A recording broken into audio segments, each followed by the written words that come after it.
اور مغالطے سے بڑھ کر پرابلم کیا ہے؟ یہ جو کھری بات کہنا شروع کی ہے، کان عادی نہیں رہے تھے کھری بات سننے کے. کھری بات سننے کی عادت جب ختم ہو جائے نا، کھری سچی بات سننے کی عادت جب قوموں میں، لوگوں میں ختم ہو جائے تو جو کھری بات کرے وہی برا ہوتا ہے. بس ایک سادہ سا معاملہ، جو کھری بات کرے وہی. بڑی مدت پہلے کی بات ہے، میں نے ایک واقعہ سنایا تھا آپ کو شاید کبھی. ایک عرس پر مجھے دعوت دی گئی، ابھی میں لاہور منتقل نہیں ہوا تھا، یہ 70 کے اوائل کی بات ہے، پتہ نہیں، ہاں یہ ہے غالباً 1975 کی بات ہے، 1974-75 کے لگ بھگ کی بات ہے، 75 کی.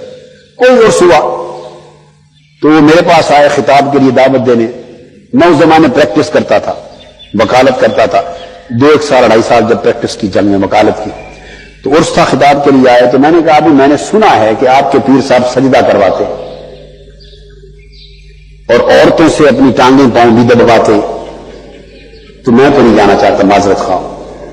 انہوں نے کہا جی آپ نے غلط سنا، کسی نے جھوٹ بولا، ایسی بات نہیں ہے، ایسی بات کسی نے غلط بیانی کی ہے. میں نے کہا پھر تو بڑا اچھا ہے، بس اتنا طے کر لیتے، اگر تو ایسی بات نہیں ہے تو بہت ہی اچھا ہو گیا، اور اگر میں جاتا ہوں اور ایسا ہوا تو میں اسی موضوع پر خطاب کروں گا آپ کے پیر صاحب کے سامنے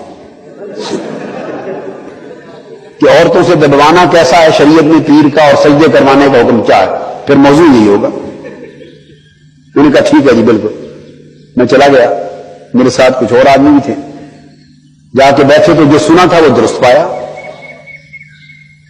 اب اور علماء بھی آئے ہوئے تھے، وہ علماء معروف اچھے اپنے زمانے کے خطیب تھے، ان میں کئی فوت ہو گئے، اکا دکا کوئی زندہ بھی ہیں، بڑے بڑے نامور خطیب تھے.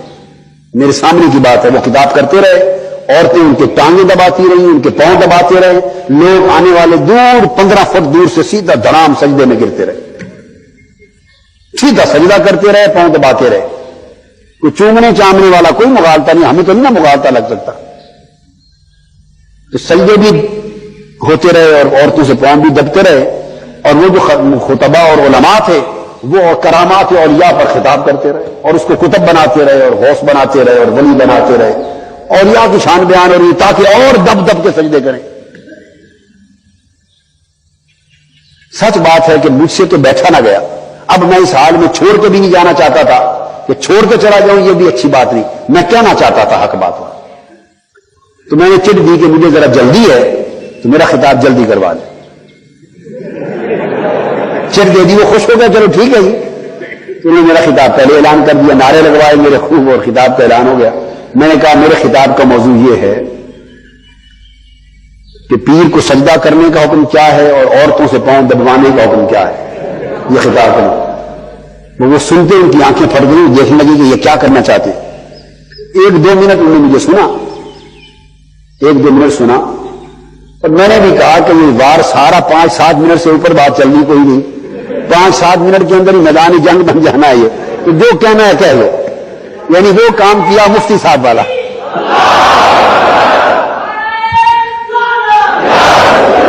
تو میں نے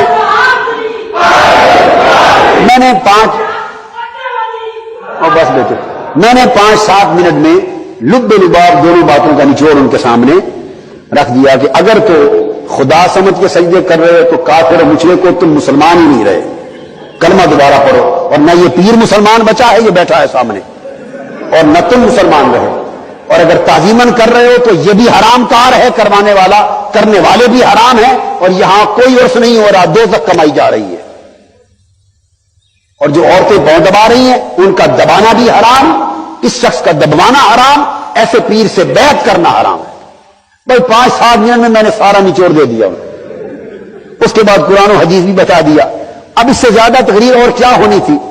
چند چیزیں بتا دی تو پیر کھڑا ہو گیا. اس نے کہا او پکڑو وہابی آ گیا. بھائی یہ ہمارا مسلک رہا، یہ سنیت ہے. وہابی آ گیا. پیر نے کہا اٹھو پکڑو وہابی آ گیا. مجھے کہنے کہ وہابی آ گیا. یہ بات میں نے کہی میں وہابی ہو گیا. جب اس طرح کا آپ کہیں گے کہ یہ کہنے والا وہابی ہے، یہ فلاں ہے، تو صاف ظاہر ہے آپ تو خود اپنی جڑیں کاٹ رہے ہیں. اگلے کہیں گے کہ پر یہ تو سچی بات ہے، اس کا مطلب ہے سچی بات کہنے والے کو وہابی کہتے ہیں. تو پھر ٹھیک ہے، آپ کا اپنا راستہ، ہمارا اپنا راستہ. اس فسق و فجور نے یہ حالت پیدا کر دی. وہ اس کے بعد وہ جو عرس کا میدان تھا وہ میدان جنگ بن گیا. اس میں 5 منٹ کے اندر تھے تو ان کے سارے مرید، اور تو تھا کوئی نہیں، لیکن اللہ کی شان 5 منٹ میں آدھے مرید میری طرف ہو گئے، آدھے پیر صاحب کے ساتھ رہ گئے. اگر 10 منٹ مل جاتے، 10 سے 15 منٹ، تو شاید پیر صاحب کے 2-3 خلفائی بچ جاتے، باقی ساری مخلوق ادھر آ جاتے. 5 منٹ میں آدھے ادھر ہو گئے میری طرف، آدھے ادھر، بس ہم دونوں آپ نے کہے. اور جب انہوں نے دیکھا کہ آدھے مرید نکل گئے ان کے ہاتھ سے ادھر آ گئے، تو انہوں نے پھر فوری سمجھداری سے کام لیا کہ یہ تو ہم گئے، معاملہ خراب ہو گیا. تو ان لوگوں نے کہا کہ کیا بات کی ہے قادری صاحب نے، حق بات بتائیے، آپ کو سچی بات بتائیے، قرآن حدیث کے مطابق بتائیے اور یا کی تعلیم کے مطابق بتائیے، یہ کیا آپ جھگڑا اور فساد شروع کر دیا، اس بات کا رد کریں اگر پیر صاحب کے پاس. لوگوں نے یہ باتیں کرنی شروع کر دی. بات سمجھ میں آ گئی. خیر اس کے بعد ان کا کھیل ختم ہو گیا اس وقت کا. میں پہ واپس آ گیا. تو مقصد کہنے کا یہ ہے کہ کان سچی اور کھری بات سننے کے عادی نہیں رہے تھے. اور ویسے بھی ایک اور بات ہے، جو لوگوں کو خود واز کرتے ہو نا، وہ گوارا ہی نہیں کرتے کہ کوئی ان کو واز کرے. سب سے بڑی خرابی یہاں ایک اندر بت بن جاتا. جو لوگوں کو نصیحت کرتے ہو نا، وہ سمجھتے ہیں ہم تو لوگوں کو واز کرنے والے، نصیحت دینے والے، اب ہماری کوئی کمزوری بتانے والا، ہمیں نصیحت کرنے والا کہاں سے پیدا ہو گیا جو ہمیں بتائے. سمجھتے ہمارا تو کام آگے بتانا ہے، ہمیں کون کیوں بتایا جائے. اس سے بھی چڑ پیدا ہوتی. مگر حق یہ ہے کہ اپنی دعوت اور اپنے مشن کو اور اپنی بات کو آگے پہنچانے کے لیے کہتے ہمارا جو نفس ہے وہ فرعون سے کم نہیں ہے. فرعون سے، اور وہ فرعون کہتا تھا کہ میں انا ربکم الاعلی، میں رب ہوں، تمہارا بڑا رب ہوں. تو نفس بھی ربکم الاعلی کے نعرے لگاتا. اس لیے تو قرآن مجید نے بھی کہا اور صوفیاء نے بھی کہا اور حضور صلی اللہ علیہ وسلم نے بھی ارشاد فرمایا کہ زندگی میں اصلاح کا سارا آغاز اس نفس کی اصلاح سے ہوتا ہے. اس نفس، جیسے موسیٰ علیہ السلام سے فرمایا کہ اذهب الى فرعون انه طغى، اے موسیٰ فرعون کے پاس جا کہ یہ باغی ہو چکا ہے. اس کی اصلاح ہوگی تو تب معاشرہ سنورے گا. اس کی اصلاح ہوگی تو معاشرہ سنورے گا. بالکل اسی طرح ہم اپنے نفس کی طرف جائیں، فکر کریں، نفس سنورے گا تو پورا جسم روح سنور جائے گا. اگر نفس خراب ہے تو کوئی اصلاح نہیں ہو سکتی.